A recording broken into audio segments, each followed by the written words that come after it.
Gears is the only system that gives body data and club data at the same time. There's 8 cameras that surround us, a couple thousand images per swing. It's pretty cool, really accurate. We'll have some fun. Absolutely, looking forward to it. Yeah.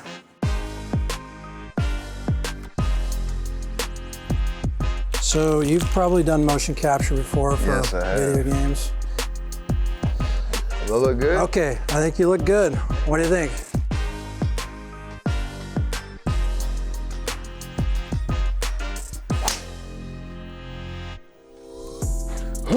So basically, there's about 40 markers all over your body in the club. So we're gonna capture you and compare you against a huge database of touring professionals and see how you stack up. Let's do it. Look at that. There you go. No, that's nice, right? Back to golf, back to golf. Whenever you're ready, bud.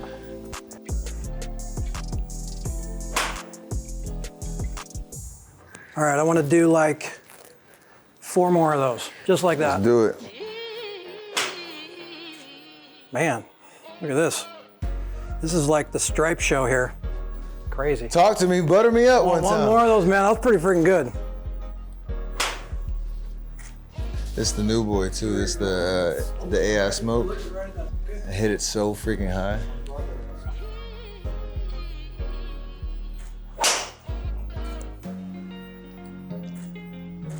That is still crazy. Real-time tracking, so you can kind of see, you can see yourself from all these different angles and.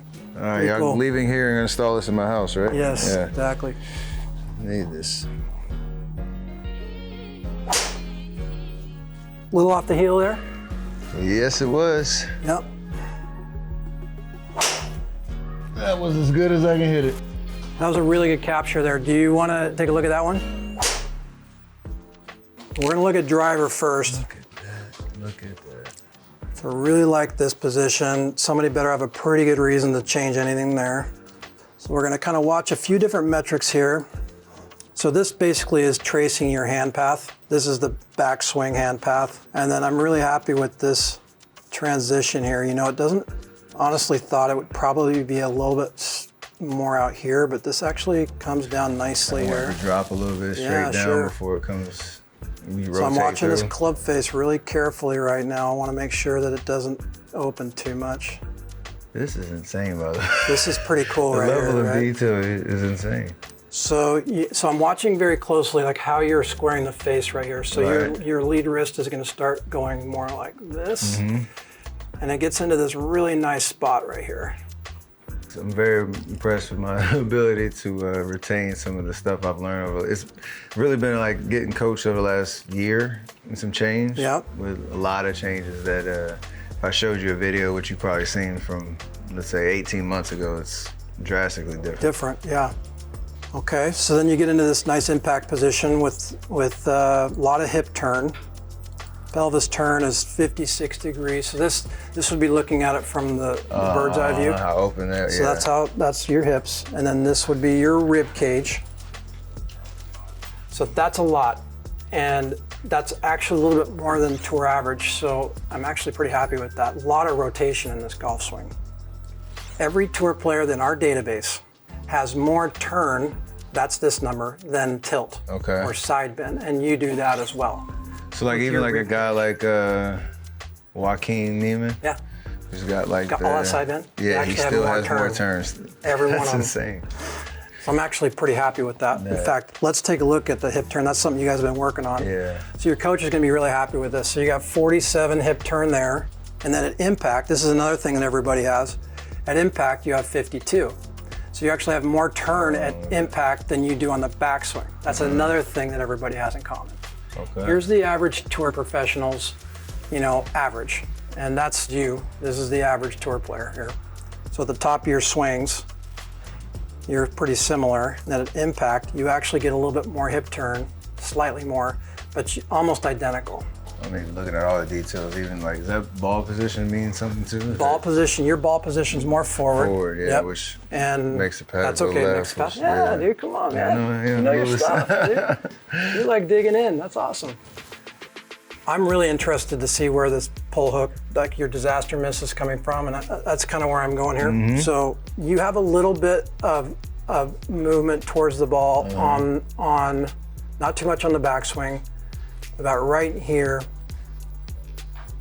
This is something I think we should talk to your coach about, because I think you have a little bit of, that's moving, your center of your pelvis is moving a little bit there, and I think that's might be where sometimes you get that heel shot. You're changing your relationship to the ball, so you're coming closer to it. Yeah. Feel like you're low on your toes. Yeah. So that's the one where Tiger would be doing this thing, or he be doing this? That's exactly right.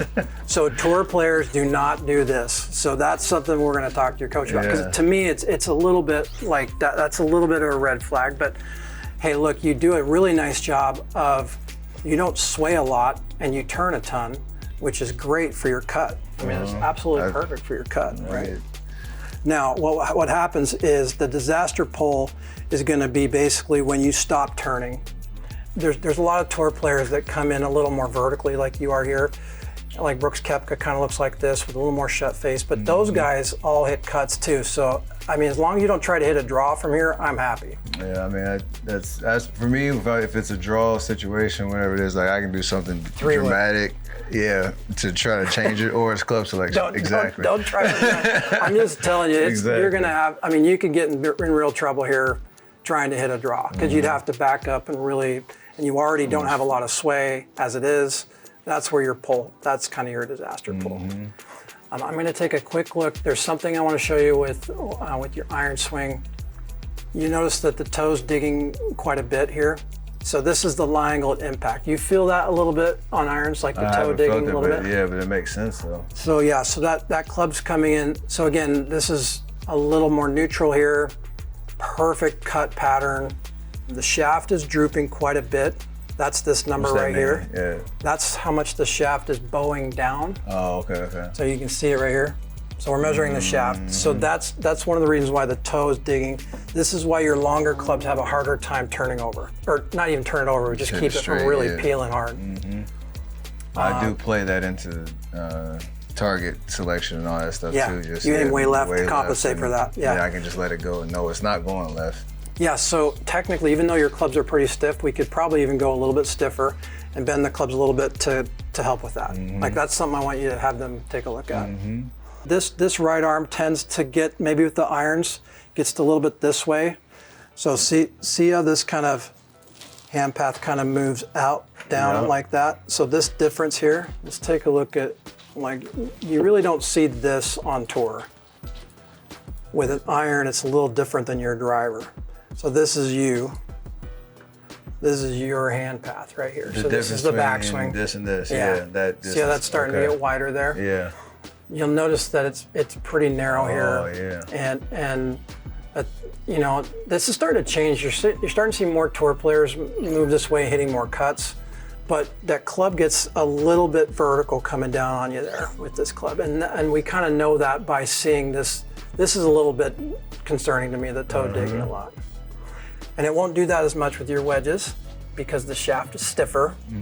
You're closer to the ball and the shaft doesn't droop as much. But the longer the club gets, the more it droops.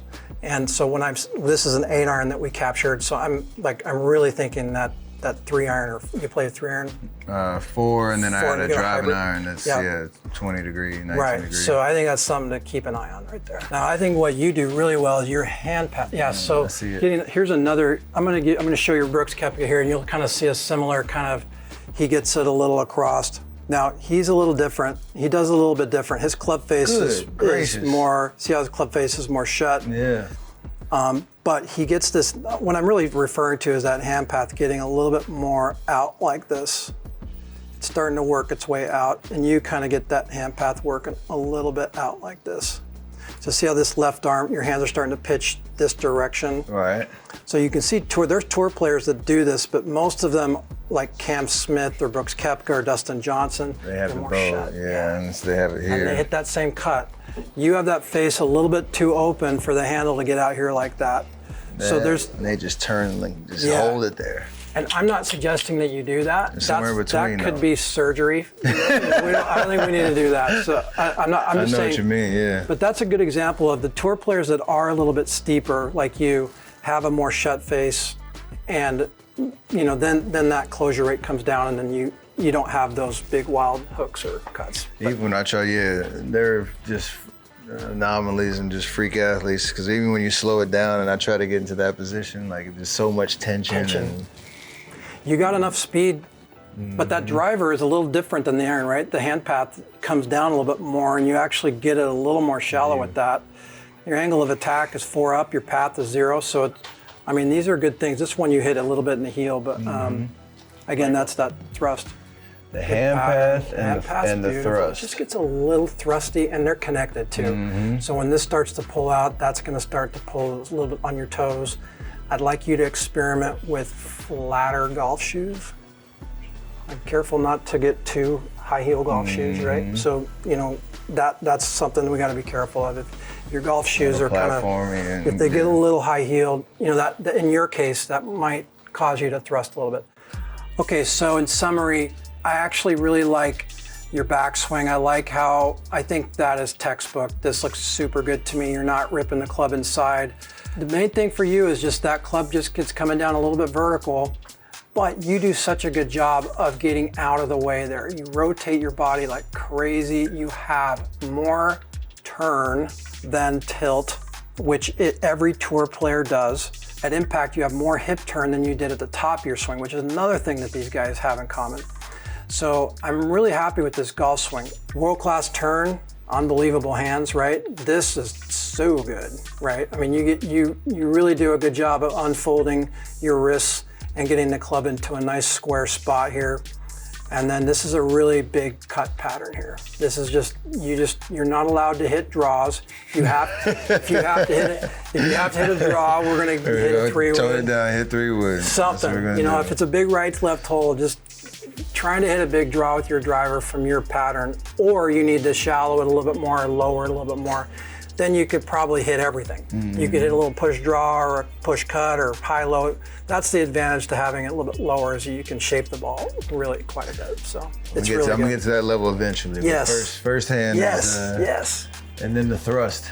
This is your pelvis trace right there. Is it 0 or is it like, or even negative? It's negative. It's negative, okay. Yeah. So they're going on even farther They away actually from move away from it. The problem with thrusting is that it forces the timing to change a lot. So if I in other words, if I move towards it, then I'm gonna have to make some kind of move to get out of that, which you're unbelievable at hand-eye coordination. So you can pull that off a lot, but we just don't see that. So that's something I want you guys to kind of keep an eye on. Mostly, you're gonna see this.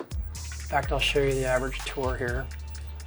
So you see, that's what the average tour center of pelvis, that's what it looks like. That's crazy. Yeah. I got you. That might be just standing too far away from the ball. Amateurs basically stand too far away from it and they move towards it. Tour players stand right on top of it and they move away from it. Yeah. Thanks, man. See you on tour, my man. I hope so. You got this. So. You got this. You got enough speed. You got a lot of good rotational stuff. I love it, man. You got this. And left me with the gem on the outro too. Standing over it and get out the way. Get out the way. Get out the way. This is awesome. This is awesome.